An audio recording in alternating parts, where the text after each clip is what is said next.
오늘 마태복음 14장을 본문으로 하여서 주여 나를 구원하소서 이 같은 제목으로 함께 말씀의 은혜를 나누기 원합니다.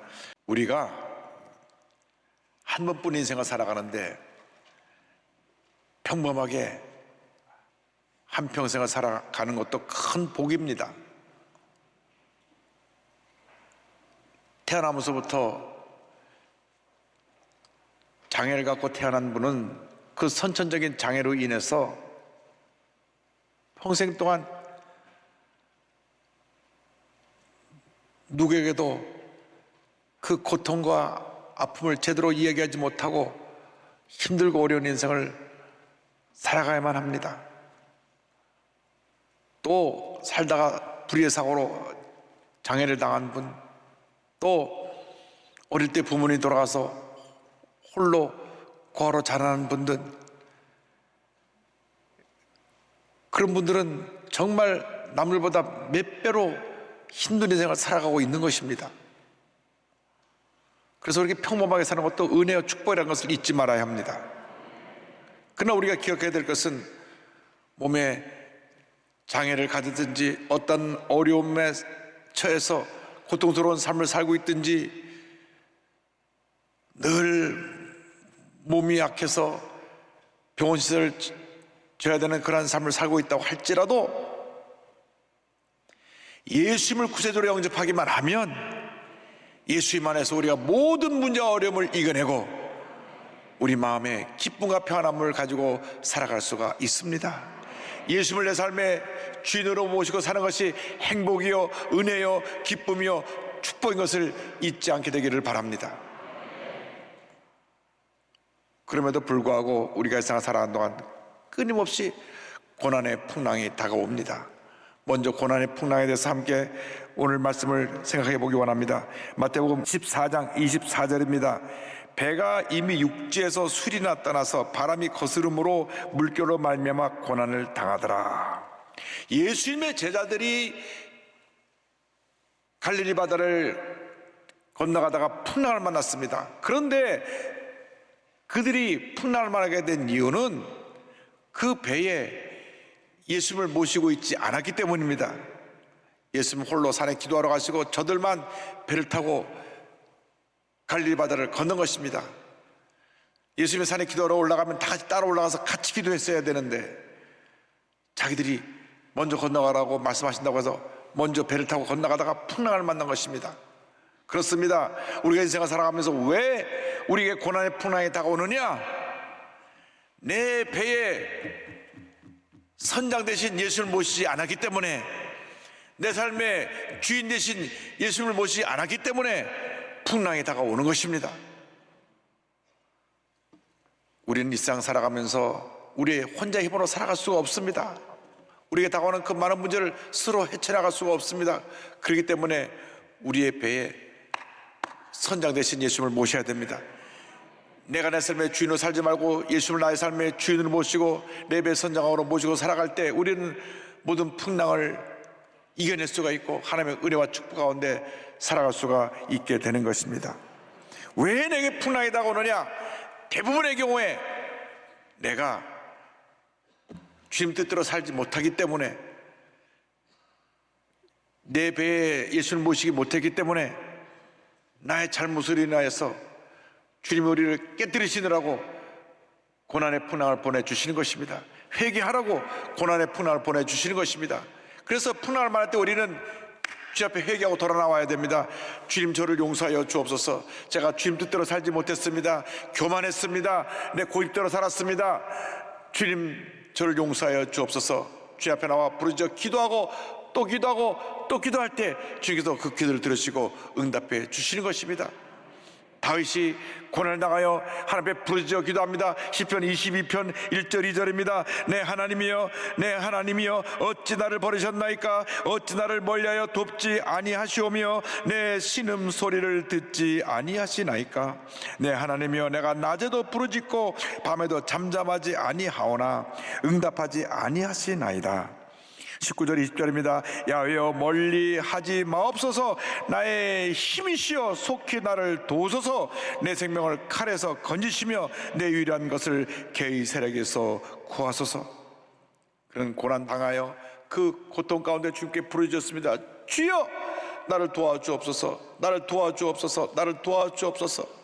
여러분이 문제를 만났을 때, 어려움 당할 때, 가정에 풍랑이 일어났을 때, 사업에 풍랑이 일어났을 때, 육신의 질병의 풍랑이 일어났을 때 주님 앞에 회개하고 부르짖어야 됩니다. 주여 나를 살려주옵소서, 나를 불쌍히 여겨주옵소서, 나를 절망 가운데서 건져주시옵소서. 그때 주님은 우리를 만나주시고 우리를 모든 절망 가운데, 어려움 가운데서 건져주실 것입니다.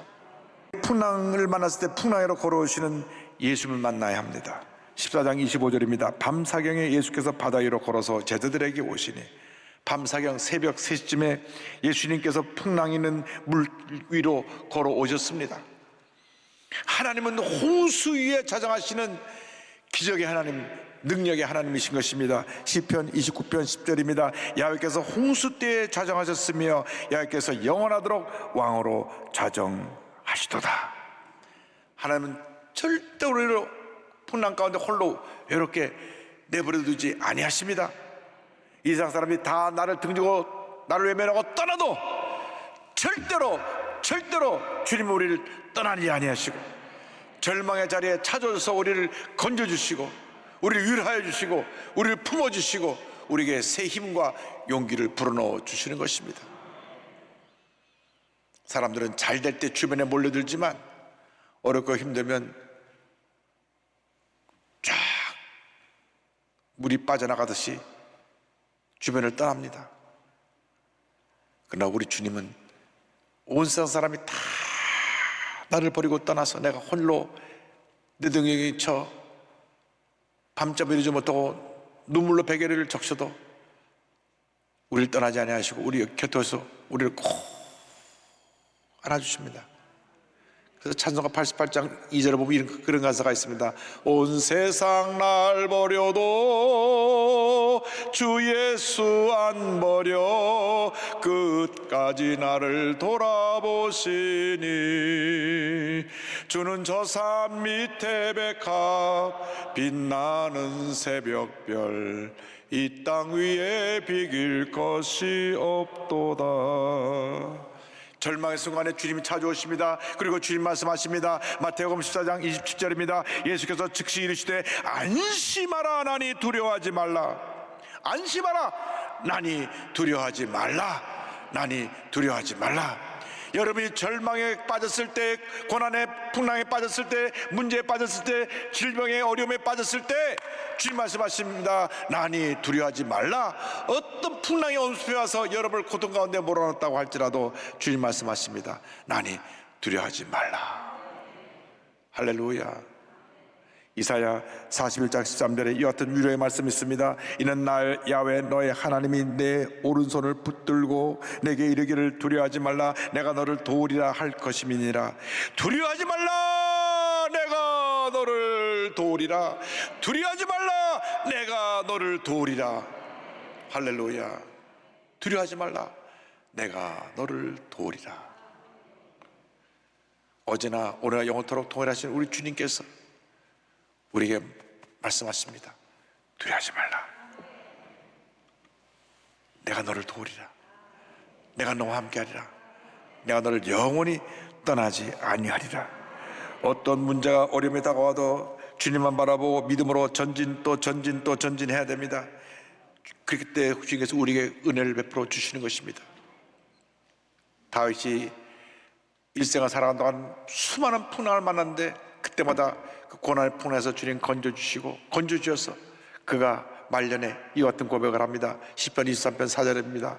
내가 사망의 음침한 골짜기로 다닐지라도 해를 두려워하지 않을 것은 주께서 나와 함께 하심이라. 주의 지팡이와 막대기가 나를 안위하시나이다.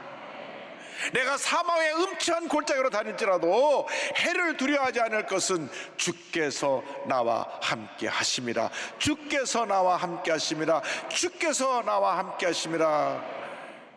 주께서 주의 지팡이와 말씀의 지팡이와 성령의 막대기로 성령의 검으로 나와 함께 하심이라. 할렐루야. 그렇기 때문에 우리는 절대로 흔들리지 말고 낙심하고 약해지지 말고 절대 긍정 절대 감사의 믿음으로 무장해서 믿음으로 전진해 나가야 합니다.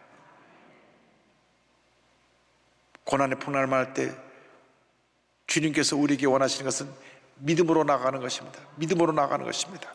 셋째로 우리의 믿음을 보시는 예수님에 대해서 말씀드리기 원합니다. 베드로가 저 멀리서 오시는 예수님의 모습을 보았습니다. 그리고 외쳤습니다.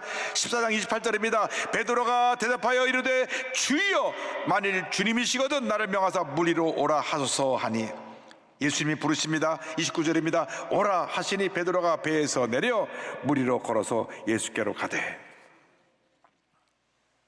베드로가 주님이신 걸 알고 외쳤습니다. 주님이시면 나를 오라고 하소서. 베드로는 조금 성격이 급했습니다. 그래서 급한 성격 때문에 대답도 잘하고 또 야단도 맞고 그랬습니다. 근데 주님이시면 나를 오라 하소서. 지금 주님 물 위로 걸어오시는데 오라고 부르니까 그냥 아무 생각도 없이 물 위로 걸었습니다. 걷다가 갑자기 생각이 들어와서 내가 지금 어디를 걷고 있지 하는 순간 옆에 풍랑을 바라보니까 아이고, 내가 물 위로 걷고 있네, 나 죽었네 하는 두려움과 무서움이 들어오니까 물에 빠져버렸습니다. 14장 30절입니다. 바람을 보고 무서워 빠져가는지라 소리질러 이르되 주여 나를 구원하소서 하니. 베드로가 주님만 바라보고 갔더라면 절대 안 빠집니다.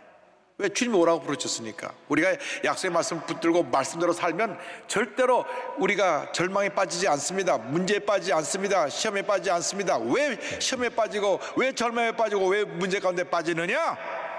주님께로부터 눈을 떼고 사람을 바라보고 환경을 바라보고 내 연약한 내 자신을 바라봤기 때문에 빠지는 것입니다. 왜 시험에 듭니까? 주님을 바라보면 절대 시험에 안 드는데 사람을 바라보고 사람의 얘기를 들으니까 시험에 드는 것입니다. 문제에 빠지는 것입니다.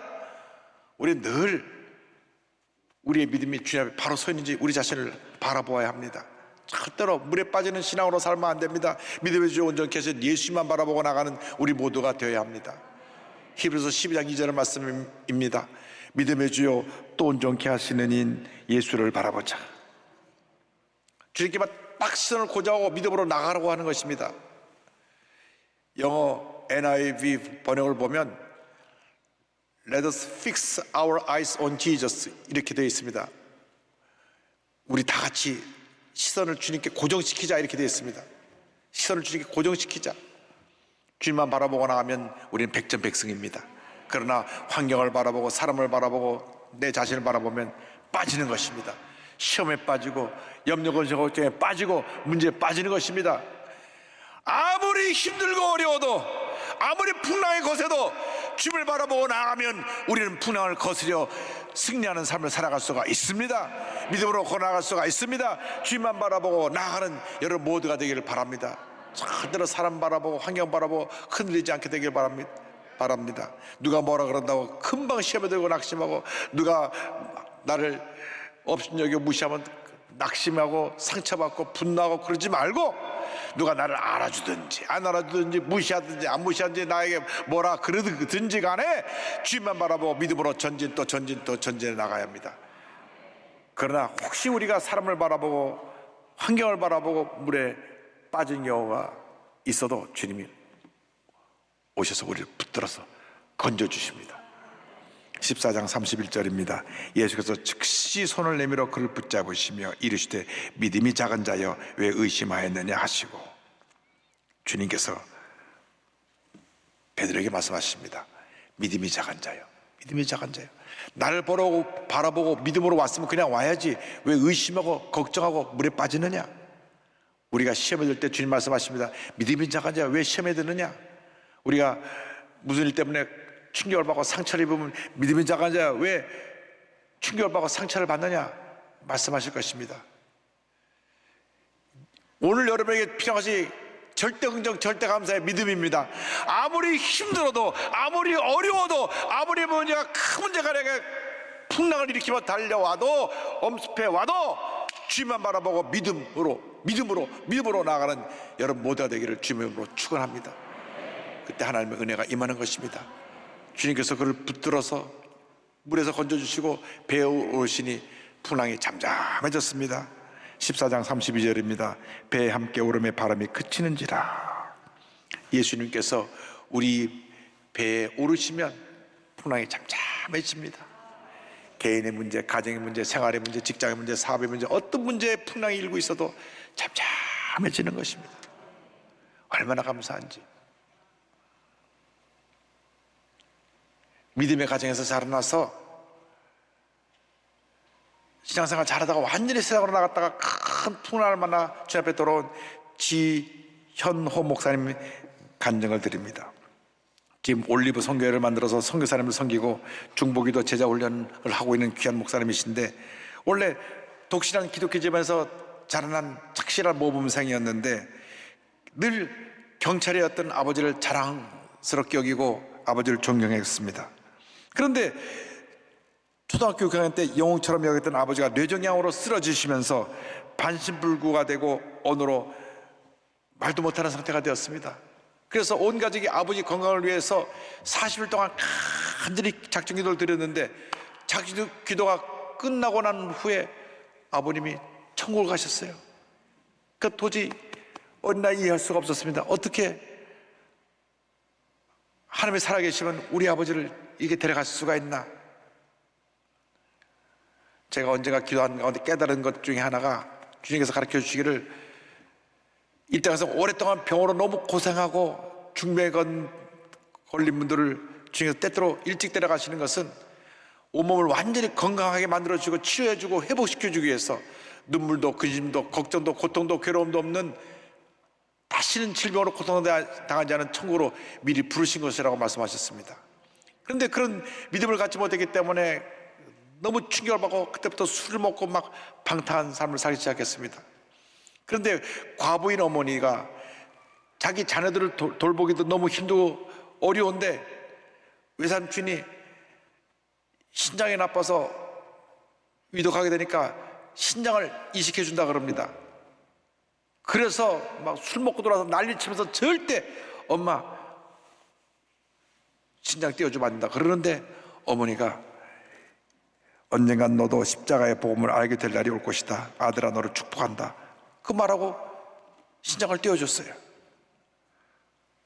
그 수술 후유증으로 40대였던 어머니가 2년 동안 지팡이를 짚고도 허리도 펴지 못하고 제대로 걷지도 못했습니다. 그래서 아버지의 죽음과 이해할 수 없는 그 어머니의 그 한 모습을 보면서 더 삐뚤어졌습니다. 그래서 하나님을 완전히 떠나서 동네 건달들과 어울려 다녔는데 고난이 거기서 끝이지 않았습니다. 막 고난 풍랑이 계속 몰아닥치는데, 하나밖에 없는 동생이 교통사고로 죽는데 음주운전 차량이 그냥 동생 몸 위로 지나가고 죽어버렸어요. 더 그냥 분노가 가득하게 됐어요. 내가 이 동생 쳐 죽인 사람 가만두지 않겠다, 죽여버리겠다. 가슴에 칼을 품고 다녔습니다. 어머니가 날마다 눈물로 기도합니다. 그 아들이 죽었는데 어머니는 집에 있는 예수님 사진 보면서 그저 하나님은 내 마음 아십니다, 하나님은 내 마음 아십니다, 그런 모습을 보면서 본인은 이해할 수가 없었습니다. 완전히 알코올 중독에서 완전히 삐뚤어져 나가는데 어머니가 아들에서 눈물로 기도하면서 교회에 가서 1:1 양육 성경 공부 좀 하자고. 안 한다고. 어머니가 마지막 너에게 한 가지 소원이 있으면 1:1 양육 교육 한번 받는 거라고 부탁하고 또 하는데, 정작 그 교회에서는 동네 소문난 건달이고 술주정뱅이를 아무도 양육해 주려고 하지 않았어요. 그런데 한 성도님이 새벽 기도하는데 내가 양육하라 함성을 듣고, 그래서 이 청년과 만나게 됐습니다. 만났는데 눈물로 기도하면서 이렇게 말했습니다. 주님, 제가 죽어서라도 이 형제가 살 수 있다면 도와주세요. 그 말 듣고 큰 충격을 받았습니다. 나는 남을 죽이려고 사는데 이 사람은 누구길래 나를 이렇게 기도해 주나. 거기서 마음이 녹아지기 시작해요. 그때부터 말씀을 공부하고 기도하고 회개하면서 변화를 받아서 완전히 새 사람이 되었습니다. 목사까지 되었습니다. 할렐루야. 그런데 고난이 거기서 멈추지 않았어요. 몇 해 전에는 어머니가 길 쓰러지셨는데 어머니 그 병원에 입원하고 보니까 알츠하이머 치매가 온 것입니다. 그래서 모든 기억을 다 잃어버리고, 그런데 그 치매에 걸렸는데도 입에서 중얼거리는 말씀은 하나님 고난을 주셔서 감사합니다. 중보자로 세워주셔서 감사합니다. 아무 기억을 못하면서 성경 말씀을 외우면서 이 말씀만 중얼거리시더랍니다. 그런데 고난의 풍랑이 얼마나 거센지 어머니를 돌보던 아내마저 과로해서 또 쓰러졌어요. 그래서 어머니도 돌봐야 되고 아내도 돌봐야 되고, 그런데 하나님이 얼마나 은혜를 주셨는지 그 고난 풍랑 가운데서도 어느 날 집에서 설거지를 하는데 감사 찬양이 흘러나왔습니다. 주께 감사하세, 그는 선하시며 인자하심이 영원하미로다. 주께 감사하세, 그런 복음성가 있는데 그 입에서 흘러나왔습니다. 할렐루야. 감사하고 또 감사하고 또 감사했더니 6개월 만에 기적이 일어났습니다.